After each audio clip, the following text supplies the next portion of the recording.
తపస్సు అంటే ఏంటి? తపస్సు అంటే తపించడం, కష్టపడడం. అంటే మనకు ఇష్టమైన అది అధర్మం అయితే, చెడు అయితే దాన్ని వదిలిపెట్టడం.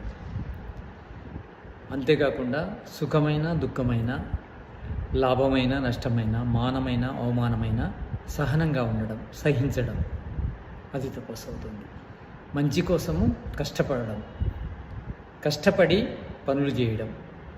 మనిషి మితుబుక్ ఋతుబుక్ అని ఒక సూత్రం ఉంది. ఆరోగ్యంగా ఉండాలంటే హితకరమైన తినాలి, మితంగా తినాలి, ఋతువును అనుసరించి. అంటే రెండు అర్థాలు ఉన్నాయి. ఋతువును అనుసరించి తినాలి, రుజుమార్గంలో సంపాదించి తినాలి. అంటే న్యాయార్జితము, కష్టార్జితమే తినాలి. అంటే కష్టంగా సంపాదించడము తపస్సు. మనం కష్టపడడం, నిరాడంబరంగా ఉండడం కూడా తపస్సే. కష్టపడకపోవడాన్ని